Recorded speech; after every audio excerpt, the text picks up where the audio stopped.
कहने लगे मैं धर्म के मार्ग से नहीं हटूं। ठीक। अर्जुन बोला प्रभु तुम्हारी याद बनी रहे। भीम ने भी मांगा, सबको दिया भगवान ने। और कुंती बुआ का नंबर आया, बुआ जी तुमने मुझसे भगवान कहा है तो कुछ मांग लो। कुंती बोली लाला तुम मुझे क्या देगा, सब कुछ है मेरे पास। नहीं बुआ जी कुछ तो मांगना होगा। तो आज कुंती बुआ ने मालूम भगवान से क्या मांगा, विपद संतो नाश स्वः तत्र तत्र जगत गुरु। कुंती बुआ ने मांग रहे हैं भगवान से, कन्हैया अगर बेटा तू देना चाहता है तो सुन, मेरे जीवन में विपत्ति पर विपत्ति आती रहे, बस संकट ही संकटा में। कुंती बुआ ने भगवान से दुख मांगा। तो आप लोगों के सामने अगर भगवान आ जाए, भगवान आप लोगों से कहो तो मांगो, ईमानदारी बताओ सुख मांगे कि दुख? मुझे नहीं लग रहा है आपको दुख मांगे। भगवान से सब सुख मांगे सब।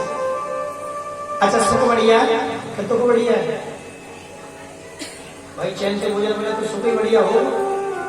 लेकिन सब कहते हैं दुख में सुमरे में सब करे, सुख में करे ना कोई, और जो सुख में सुमरे में करे तो दुख का एक। इसलिए दुख में परमात्मा की याद वाली रहती है तो दुख बढ़िया, सुख में परमात्मा के नाम को भूल जाता है। इसलिए विपतो नैव विपतः संपदो नैव संपदः। विपत्ति को विपत्ति नहीं कहते और संपत्ति को संपत्ति नहीं कहते। संपत्ति आज है कल खत्म भी हो सकती है, ये निश्चित है। तो आज कुछ नहीं है तो संपत्ति भी मिल सकती है। सबसे बड़ी संपत्ति है भगवान की याद बनी रहे, और सबसे बड़ी विपत्ति है भगवान के नाम को भूलना। आज भगवान ने उस बालक के प्राण रक्षा करी, भगवान द्वारका पधारे हैं। अच्छा फिर भीष्म जी के द्वारा इनको ज्ञान नहीं दिलवाया। भीष्म जी ने भी राजा के बारे में जो धर्म है, राजा के धर्म के बारे में बताया। दुष्कर राजा का धर्म है प्रजा को हमेशा पुत्र के समान मानना। कहते तन पवित्र सेवा की और धन पवित्र कर दान, और मन पवित्र हरि भजन सो वो तो त्रिविध कल्याण। अगर तन को पवित्र करना है तो इस तन से अपने से बुजुर्गों की सेवा करना। एक बार प्रेम से बात की प्यारी लाल की, तन को पवित्र करना है तो इस तन को सेवा में लगा, और धन को पवित्र करना है तो थोड़ा थोड़ा धन धर्म के कार्यों में लगा। अब आप लोग सोच रहे होंगे कि दूसरे दिनार पंडित जी दान नहीं कह रहे हैं, मैं ना कहूँ तो दान की चिंता नहीं। मैं तो ये समझा रहा हूं कि धन को अगर पवित्र करना है तो थोड़ा थोड़ा धन धर्म के कार्यों में लगाते रहो। धर्म के कार्यों में लगाते रहेंगे कभी कमी नहीं आएगी। ये धन क्या है? जैसे कुआं में से जल खींचते हैं ना, और रोजाना जल खींचते हैं रोज। कभी कुएं में कभी आई, कभी नहीं आई। रोजाना जल खींचे, खूब पी में बढ़िया स्वच्छ जल है, और उसी कुएं को एक साल के लिए पत्थर लेकर के ढक दो। एक साल के लिए पत्थर से ढक दो, और ढक करके फिर एक साल बाद पत्थर को हटाना, और कुएं में झांक करके देखना, नाना प्रकार के जाले पड़ जाएंगे। क्या उस जल को फिर पिएंगे? नहीं पिएंगे। यही धन की स्थिति है। धन को थोड़ा थोड़ा धर्म के कार्यों में लगाते रहेंगे तो धन की शुद्धि बनी रहेगी, और जोड़ने में लगे रहेंगे। सत्य बता रहा हूं, ऐसी दीमक लगेगी, ऐसी दीमक, बड़ी बड़ी बीमारी चल रही है आजकल, कैंसर, डायबिटीज, बड़ी बड़ी बीमारी। जोड़ जोड़ के इकट्ठा करो और एक ही बार में लग जाए। इसलिए थोड़ा थोड़ा धन धर्म के कार्यों में लग जाए। मन को पवित्र करना है तो इस मन से परमात्मा का चिंतन करें। तन पवित्र सेवा कियो, धन पवित्र कर दान, और मन पवित्र हरि भजन सो हो तो त्रिविध कल्याण। भीष्म जी ने दुष्ट को समझाया, कृष्ण द्वारिका पधारे हैं। कुछ दिन बाद युधिष्ठिर के यहाँ पंक्ति में है, थोड़ा ध्यान दो। उत्तराखंड से बालक को जन्म और नामकरण किया गया, नाम हुआ परीक्षित। और जैसे ही परीक्षित नाम हुआ, कुछ दिन बाद युधिष्ठिर ने अर्जुन को भेजा है कि कृष्ण की कुछ खबर लेकर के आओ। अर्जुन ने भी उसी समय खबर लेने के लिए पहुंचे हैं। वहां जाकर देखा कि द्वारका नष्ट हो गई, कृष्णा गौलोक पधारे हैं। 4 महीने द्वारका में अर्जुन रहे। 4 महीने बाद लौट करके आए। उसी समय 5 पांडवों को उन्होंने बताया। पांडवों ने सोच लिया कि हमारा रक्षक ही छोड़ करके चला गया तो हम भी यहां रहकर क्या करेंगे। उसी समय पांडवों ने विचार बना लिया, चाहे कुछ भी हो जाए, अपने परीक्षित को राज पर बिठाया और राज पर बिठा करके हस्तिनापुर छोड़ दिया। 5 पांडव द्रौपदी को साथ लेकर के हस्तिनापुर से सीधे आगरा आए। देखा है कौन सी जगह आए थे 5 पांडव? हस्तिनापुर का राज्य पांडव चलाते थे। हस्तिनापुर दिल्ली को कहते हैं। और हस्तिनापुर जब राज्य छोड़ करके 5 पांडव आए तो सीधे आगरा में रुके और कई वर्षों रुके। कई वर्षों यमुना किनारे बैठ करके उन्होंने तपस्या करी। इतना सुंदर स्थान है। 5 पांडवों ने यहाँ तपस्या करी। मुरड़ का धाम पश्चिमाई बोलते हैं उसको। तपस्या करके फिर 5 पांडव मथुरा की ओर गए हैं। तो उनके तप के द्वारा इतना प्रभाव, यमुना जी भी उनके पीछे पीछे चल रही। कभी पश्चिमाई जाके देखना, मथुरा से आगरा की ओर होती हुई यमुना जी आ गई सीधी ऐसे। लेकिन पश्चिमाई पर खड़े होकर देखो, यमुना उल्टी लौट रही है। वह उल्टी में रही है क्योंकि पांडवों के पीछे पीछे चलती यमुना।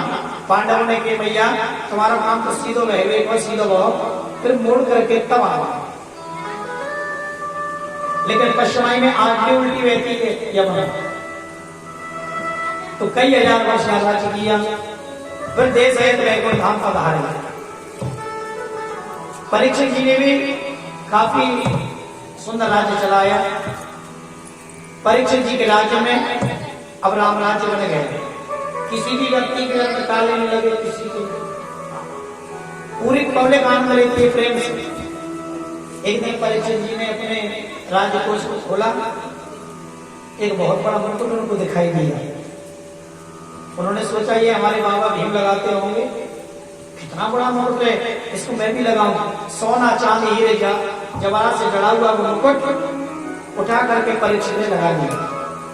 और परीक्षित उस मुकुट को लगा करके जैसे ही दिग्विजय के लिए गए हैं तो क्या देख रहे, काला काला भेष बनाए हुए कलयुग रास्ते में निकल के जा रहा है। उधर एक गाय और एक बैल,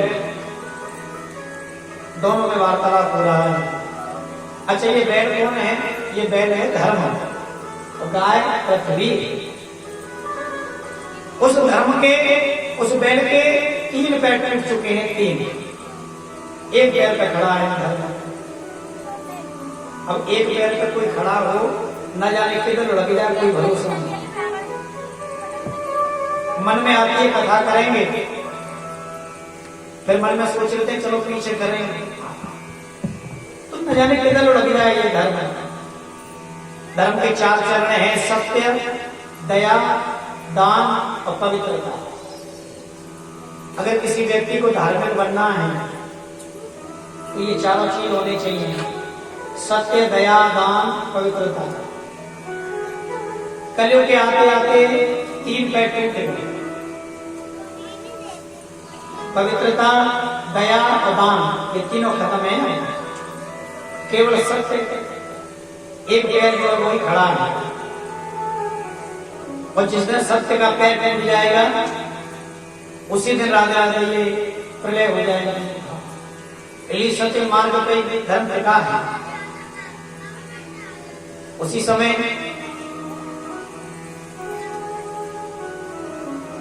अब तो दोनों ने वार्तालाप सुना। गाय बैल के भी प्रसंग उन्होंने सुना। काला काला भेष बनाई जो कलयुग वहां था, दौड़ा दौड़ा आया, आकर उसी समय उस गाय को मारने लगा, उस बैल को मारने लगा। परीक्षित जी ने देखा कि बैल के तो एक पैर है, ये उसे मार रहा है, गाय को मार रहा है। धनुष हाथ में डालिए, बाण चढ़ाए, जैसे ही कलयुग को मारने दौड़े, कलयुग उनकी शरण में आ गया। प्रभु त्रायमाम त्रायमाम त्रायमाम, क्षमा कर दो, क्षमा कर दो। उन्हें भाई तू है कौन? मेरे राज्य में आकर के तू गाय को मार रहा है, बैल को मार रहा है, तुझे दिख रहा है कि बैल के एक पैर है, फिर भी तू उसे मार रहा है, मैं तुझे जीवित नहीं छोड़ूंगा। अच्छा, परीक्षित का एक नियम और है, परीक्षित की शरण में कोई आ जाए तो भगवान उसे मारते नहीं, परीक्षित मारते नहीं, जाओ चले जाए। कलयुग कहने लगा महाराज मैं जाऊं तो जाऊं कहां? हम चार भाई हैं, सतयुग, द्वापर, त्रेता और कलयुग। थोड़ी कृपा करो, हमारे भाइयों ने यह राज्य किया, थोड़ी जगह मिल जाए तो तुम्हारे राज्य में मैं रहूं। परीक्षित कहने लगे कि जहां तक मेरा राज्य है वहां तो नहीं रह सकता, बहुत अच्छा गुण है मुझे। परीक्षित कहने लगे मैंने देख लिया तेरा गुण, मेरी आंखों के सामने तू गाय को मार रहा है, तेरा गुण तो मैंने देख लिया। नहीं महाराज बहुत अच्छा गुण है। सत्ययुग द्वापर त्रेता में आदमी तपस्या करने के लिए बैठता, 10,000 20,000 वर्ष निकल जाती, भूख लग रही है तो तपस्या कर रहे हैं, पेट में दर्द है तो तपस्या कर रहे हैं, अपना बुला के मरते जब उसकी मुक्ति होती। लेकिन हमारे युग में ऐसा ना है, एक बार नाम ले राम, कलयुग केवल नाम आधारा, सुमेर सुमेर उतरे। एक बार नाम ले लो राम, बस भाई कल्याण है, ये गुण है मुझमें। खुश है कि राजा, राजा खुश होकर कहने लगे अच्छा तो मैं तुझे स्थान देता हूं, सुन। स्थान बड़ा सुंदर परीक्षित ने कलयुग को दिया। हे कलयुग तो 3 जगह स्थान जाकर के वास कर, धूतम का नाम स्त्रीय, धूत कहते हैं जुआ को, जहां जुआ होता हो वहां जाके वास कर, जहां मदरा व्यक्ति हो वहां जाके वास कर, और जहां वैश्या रहती हो वहां जाके वास कर, स्थान दे दी। धूतम का नाम स्त्रीय। कलयुग हाथ जोड़ के बोला महाराज एक और गुण अच्छा मन में। अच्छा क्या गुण है? इस सत्ययुग द्वापर त्रेता में आदमी को एक पाप लगता था मन से सोचने से, उसको बोलते थे मनसा पाप। लेकिन कलयुग में मनसा पाप का हुआ ना लगे महाराज, मानसिक पुण्य हो जाते हैं लेकिन मनसा पाप नहीं लगेगा। खुश है गए परीक्षित, खुश है कि कहने लगे सोने में तू वास कर, सोने को नाम जैसे ले। कलयुग ने सोचा मौका बढ़िया, छोटे बन गए और बन करके मुकुट में जाकर बैठे, क्योंकि मुकुट भी तो सोना लगा था ना। जैसे ही मुकुट में बैठे हैं राजा की बुद्धि भ्रमित होने लगी। राजा जंगल में पहुंचा है, बड़ी जोर की प्यास लगी है, जल को ढूंढते ढूंढते एक महात्मा जी का आश्रम दिखाई दिया। समीप ऋषि का आश्रम है, और आश्रम के द्वार पर खड़े होकर के बड़ी जोर से आवाज लगाने लगे, मैं राजा परीक्षित, महात्मा जी बड़ी जोर की प्यास लगी है, थोड़ा जल पिलाओ। महात्मा जी आंख बंद करके बैठे समाधि लगाए, आवाज लगाई है, कोई जवाब नहीं आया। भीतर आश्रम में घुस गए, आश्रम में जाकर देखा महात्मा जी आंख बंद किए बैठे हैं। हाथ जोड़कर प्रणाम किया, महाराज मुझे बड़ी जोर की प्यास लगी है, थोड़ा जल पिलाओ। महात्मा जी ने कोई जवाब नहीं दिया।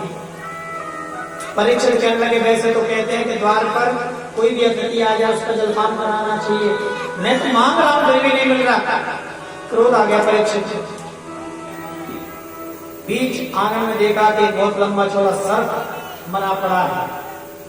उस सर्प को राजा ने उठा करके महात्मा जी के गले में लपेट दिया।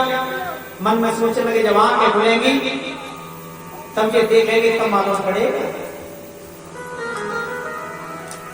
उसी समय परीक्षित महाराज तो लौट के चले गए, लेकिन छोटा सा एक बालक देखते देखते महात्मा जी का एक पुत्र है सरंगी, कोस की नदी में स्नान कर रहा था। कोस की नदी में स्नान करते हुए उस बालक ने कहा, सरंगी आज बहुत बड़ा अनर्थ हो गया। आज राजा परीक्षित ने